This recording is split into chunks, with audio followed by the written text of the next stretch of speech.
Assalamualaikum warahmatullahi wabarakatuh. Selamat datang di channel Fikih Alia. Di video kali ini kita akan membahas tentang mutlak dan muqayyad. Sebelumnya silahkan teman-teman klik tombol subscribe di bawah untuk mendukung kami dalam memberikan tayangan yang lebih baik.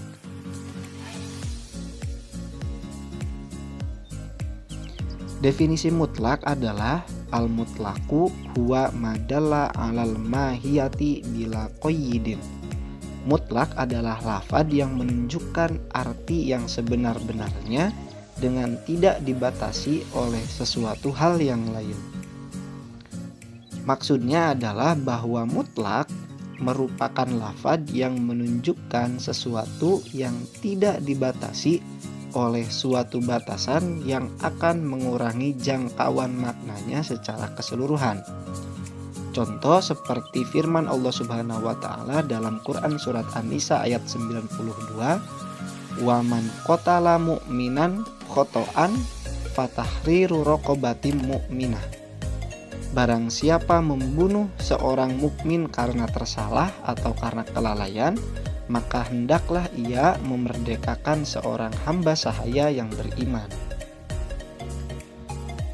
Contoh lafadz mutlak dalam ayat tersebut adalah lafadz raqabah.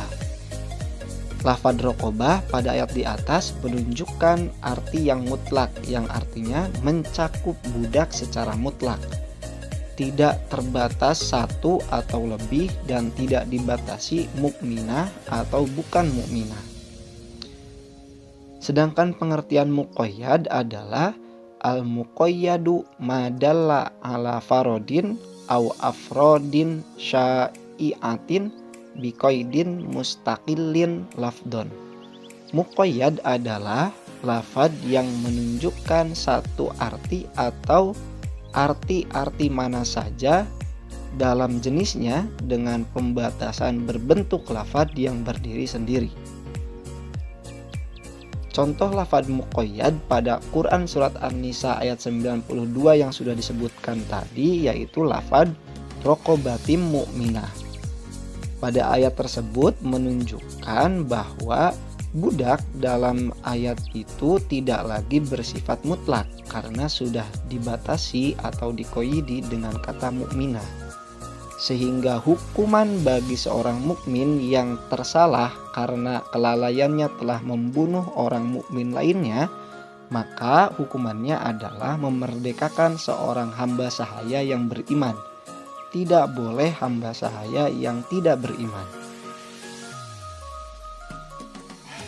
Adapun hukum lafadz mutlak dan muqayyad adalah: pertama, hukum lafadz mutlak.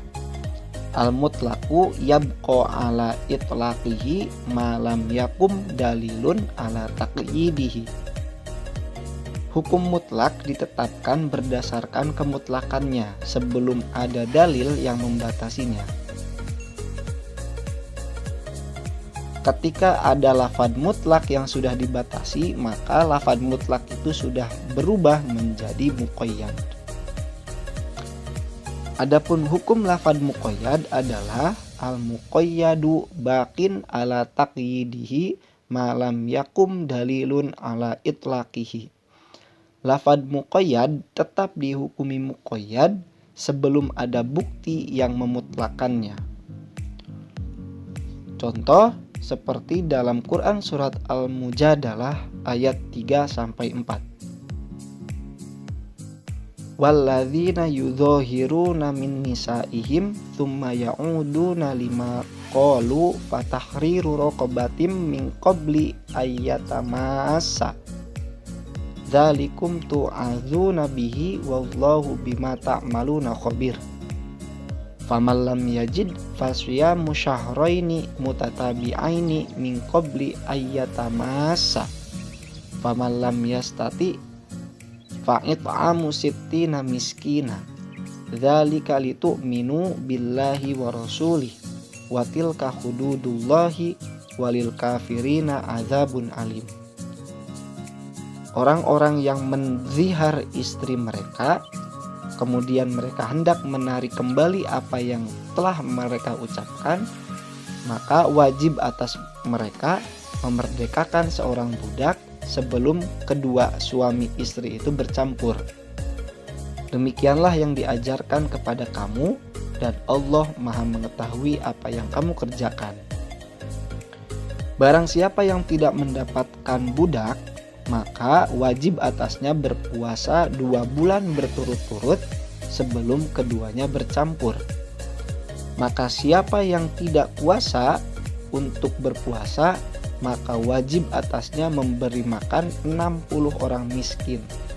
Demikianlah supaya kamu beriman kepada Allah dan Rasul-Nya, dan itulah hukum-hukum Allah, dan bagi orang-orang kafir ada siksaan yang sangat pedih.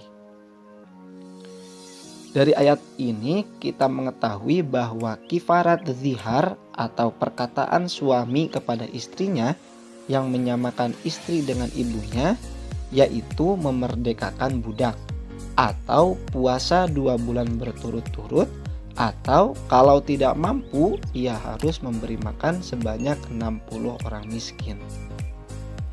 Ayat tersebut telah dibatasi kemutlakannya, maka harus diamalkan hukum muqayyadnya. Dalam dalil syara sering ditemukan dalil syara yang memiliki hukum ganda. Di satu tempat ia menunjukkan arti mutlak, sedang di tempat lain dia bermakna muqayyad. Permasalahannya, ia dihukumi mutlak atau muqayyad atau masing-masing berdiri sendiri. Untuk mengatasinya, ada 4 alternatif kaidah sebagai solusinya, yaitu kaidah yang pertama adalah al-mutlaqu yuhmalu 'alal muqayyidi idza tafaqqa fis sababi wal hukmi. Mutlak itu dibawa ke muqayyad jika sebab dan hukumnya sama. Apabila antara mutlak dan muqayyad sama dalam materi dan hukum, hukum mutlak disandarkan kepada muqayyad. Contoh seperti Quran surat Al-Maidah ayat 4. Hurrimat alaikumul maitatu waddamu. Diharamkan bagimu memakan bangkai dan darah. Kemudian keharaman makan darah itu dibatasi oleh darah yang keluar dari tubuh dan yang mengalir saja. Sebagaimana firman Allah Subhanahu wa taala dalam Quran surat Al-An'am ayat 145. Qul la ajidu fi ma uhiya ilayya muharraman ala ta'imi yat'amuhu illa ayyakuna maitatan aw daman masfuhan. Tidaklah aku peroleh dalam wahyu yang diwahyukan kepadaku sesuatu yang diharamkan bagi orang yang hendak memakannya, kecuali kalau makanan itu adalah bangkai atau darah yang mengalir.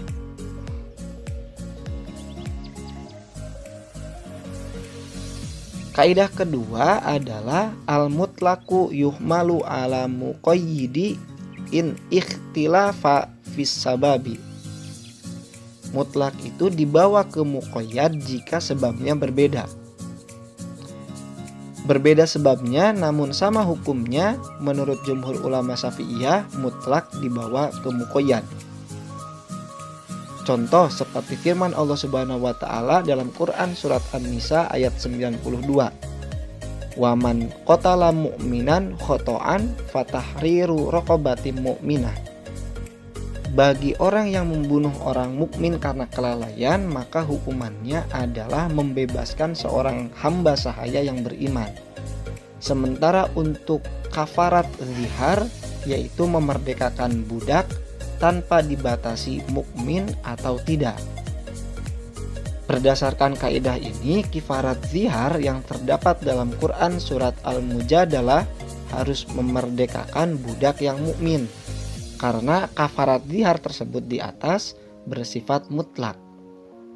Maksudnya karena hukumnya sama-sama untuk memerdekakan budak, maka kafarat zihar yang tadinya ayatnya mutlak memerdekakan budak baik mukmin maupun non-mukmin harus ditarik kepada kifarat yang membunuh seorang mukmin karena kelalaian, yaitu memerdekakan hamba sahaya yang beriman.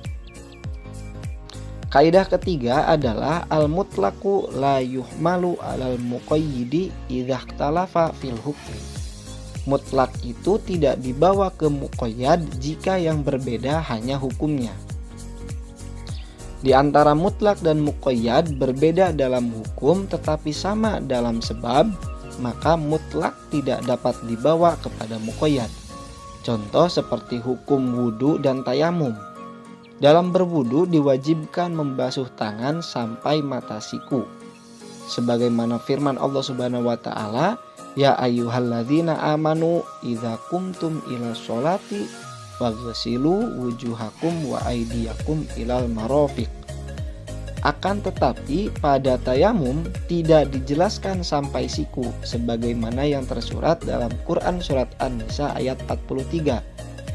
Fatayammamu sha'idan thayyiba famsahu biwujuhikum wa aydikum.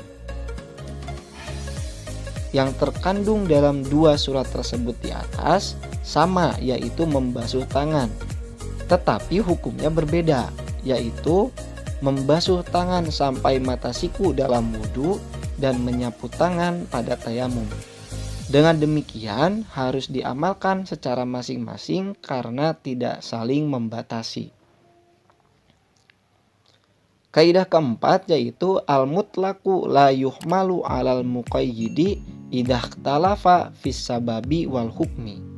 Mutlak itu tidak dibawa ke muqayyad jika sebab dan hukumnya berbeda. Berbeda sebab dan hukumnya, maka mutlak tidak dapat disandarkan kepada muqayyad. Masing-masing berdiri sendiri. Seperti hukum potong tangan bagi pencuri laki-laki dan perempuan yang berbeda hukum dan sebab turunnya dengan kewajiban berwudu, yang salah satu hukumnya adalah membasuh tangan sampai siku. Sebagaimana dijelaskan dalam ayat tersebut di atas, termasuk muqayyad. Lamun lafad potong tangan sebagaimana terdapat dalam surat Al-Maidah ayat 38 itu mutlak. Karena itu sebab dan hukumnya berbeda, masing-masing ditempatkan pada posisinya masing-masing. Demikian video kali ini, semoga bermanfaat.